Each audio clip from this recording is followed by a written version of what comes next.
Good morning, John. Last night, as we must do in this day and age, I was Googling. I don't even remember what I was searching for, but as you, I'm sure, know, Google nowadays actually attempts to guess what you want to know before you finish telling it what you want to know. Because apparently, we're so lazy that we'd rather not move our fingers any more than necessary. It's a clever little trick, and I imagine that it works basically by figuring out what other people have searched for that start with the same letters as what you're searching for. Which is, I guess, convenient-ish. But more than the value of its convenience, I think the real value is its ability to help us peer into the soul of mankind. So let's say we start out with is. Lots of Google queries must begin with the letters I, S, and then space. And here we have is Facebook down, which is probably something people search a lot when Facebook goes down. But the second most common question starting with is asked to Google is Lady Gaga a man? I'll just go ahead and answer that one for everyone. No. No, Lady Gaga is not a man. And then we have the beginning of a trend that we will see a lot in Google autocompletes. Is Daniel Tosh gay? Is Justin Bieber gay? Is Nate Berkus gay? I don't even know who Nate Berkus is. But to peer deeper into our nation's psyche, you could type in is my and find out what people are curious about concerning their possessions, including is my husband gay? Is my boyfriend gay? Is my Mac 64-bit, which is actually a legitimate, normal Google question. Why aren't they all like that? Is my license suspended, which is a question you really should know the answer to. And is my house haunted?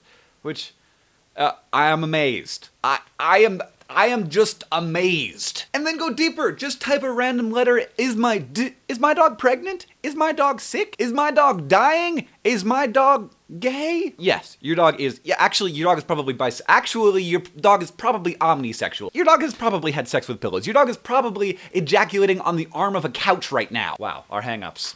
We have them. And then I had a bit of inspiration. And I had to go ahead and type in, is John Green? And John, I know you want to know what the world wants to know about you. Is John Green married? Yes. Is John Green gay?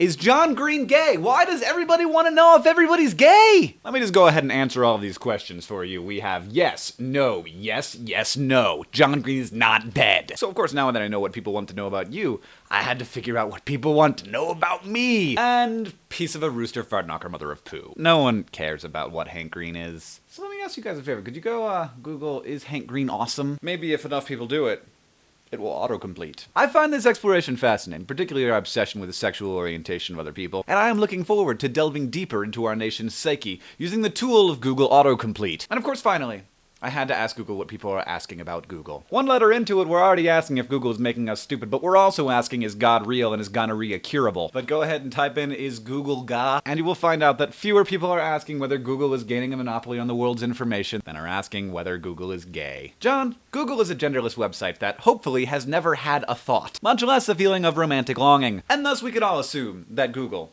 is not gay. John, I will see you on Monday. Some various news. I just did a collab video with Horrible Fiction. You can click to watch it here. The winners of the Project for Awesome raffle have been announced, and you have been contacted if you want. If you haven't been contacted, you win at giving money to charity. Thank you. I hope you all have a very, very, very, very, very, very, very, very, very happy New Year.